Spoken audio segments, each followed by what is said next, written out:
है और उसमें ही मुझे लगता है कि शायद से संभावना है कि वहाँ पे निर्णय जो है वो पुलिस भर्ती आयु सीमा बढ़ाने के पक्ष में आ सकता है। तो देखा जाए तो यहाँ पे अभी तक जितनी भी हियरिंग हुई है पूरी तरीके से मामला जो है वो बच्चों के जो 22 साल से 28 साल के बच्चे उनके पक्ष में नज़र आ रहा है। नमस्कार मित्रों, मैं उत्तराखंड बेरोजगार शिक्षक संघ से आशीष बिष्ट आप सभी के सामने एक बार फिर से मौजूद हूँ। पुलिस कांस्टेबल भर्ती की सुनवाई जो है आज हुई और आपको बता दें कि कोर्ट के अंदर जो बहस है वो बहुत ज़्यादा नहीं हुई। सरकार से जवाब मांगा गया था कि आयु सीमा जो है पुलिस कांस्टेबल भर्ती में जो आयु सीमा आप क्यों नहीं बढ़ा रहे। राम भाई की तरफ से, राम कंडवाल की तरफ से बहुत सारे एविडेंसेस जो हैं वो वहाँ पे प्रस्तुत कर दिए गए, चाहे वो हिमाचल प्रदेश का हो चाहे वो अन्य राज्यों का हो। और उसी के तहत कोर्ट ने जवाब मांगा था सरकार से कि आप जवाब जो है क्यों आयु सीमा नहीं बढ़ा रहे, इसका जवाब जल्द से जल्द भेजें। लेकिन आज की जो सुनवाई हुई है उसमें भी सरकार के द्वारा कोई भी जवाब जो है वो प्रस्तुत नहीं किया गया। तो जो कोर्ट में आगे की जो सुनवाई हुई उसके तहत उन्होंने बोला है कि आप मामले को लंबा खींचने की कोशिश कर रहे हैं और अगली सुनवाई जो है वो 24 दिसंबर को पहली कोर्ट की हियरिंग में, यानी पहली कोर्ट की सुनवाई कोर्ट नंबर 1 में ही इसकी सुनवाई होगी और तब तक सरकार को इसका जवाब दाखिल करना है। सीधी बात है, सरकार पिछले 2 हियरिंग में जिस प्रकार से आयु सीमा ना बढ़ाने का जवाब नहीं दे पा रही है, तो मामला अभी राम कंडवाल के पक्ष में ज़्यादा जाता हुआ दिख रहा है। और संभावना ये बताई जा रही है कि 24 तारीख को अगर सरकार जवाब नहीं पेश कर पाती है तो पूरी तरीके से ये फैसला जो है राम कंडवाल यानी कि आयु सीमा बढ़ाने के पक्ष में जा सकता है और उसके बाद आपको जल्द से जल्द आयु सीमा बढ़ने की खुशखबरी देखने को मिल सकती है।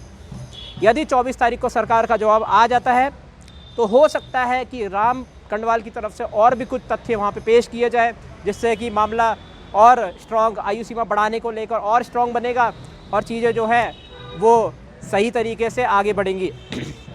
तो उम्मीद यही की जा रही है कि 24 तारीख को जो निर्णय है वो आयु सीमा बढ़ाने के पक्ष में जा रहा है। अभी तक जितनी भी कोर्ट की हियरिंग हुई है संभावना है कि मामला बढ़ जाएगा, लेकिन ऐसा प्रतीत हो रहा है कि सरकार जो है किसी तरीके से डेट को बढ़ाना चाह रही है, किसी तरीके से समय और समय चाह रही है और मामले को लंबा खींचने की कोशिश कर रही है।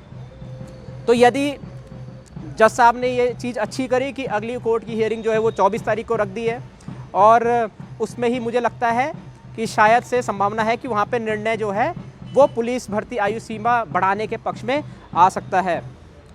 तो देखा जाए तो यहाँ पे अभी तक जितनी भी हियरिंग हुई है पूरी तरीके से मामला जो है वो बच्चों के जो 22 साल से 28 साल के बच्चे उनके पक्ष में नज़र आ रहा है। सरकार जब तक कोई ठोस जवाब इसमें नहीं देती है तब तक मामला राम कंडवाल के पक्ष में ही रहेगा।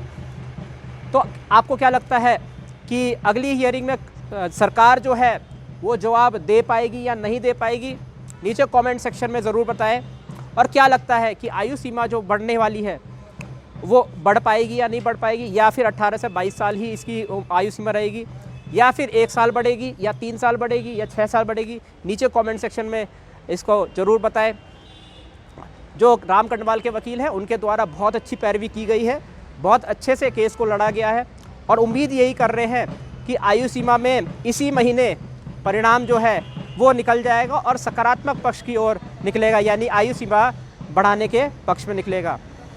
तो आज की यही अपडेट थी। 19 दिसंबर में जो कोर्ट में हुआ, बहुत खास हियरिंग हुई नहीं, सरकार से जवाब मांगे गया, सरकार के पास जवाब नहीं था, तो अगली डेट यहाँ पे दे दी गई। और याद रखिएगा पहली ही कोर्ट की सुनवाई में 24 तारीख को निर्णय हो जाएगा और पता चल जाएगा। मुझे उम्मीद लग रही है कि हो जाएगा, नहीं तो आप मान के चलिए एक दो सुनवाई में ये मैटर रिजॉल्व हो सकता है।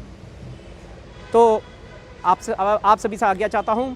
मैं उत्तराखंड बेरोजगार शिक्षक संघ से आशीष बिष्ट आप सभी से अनुमति लेता हूँ। जय भारत, जय उत्तराखंड।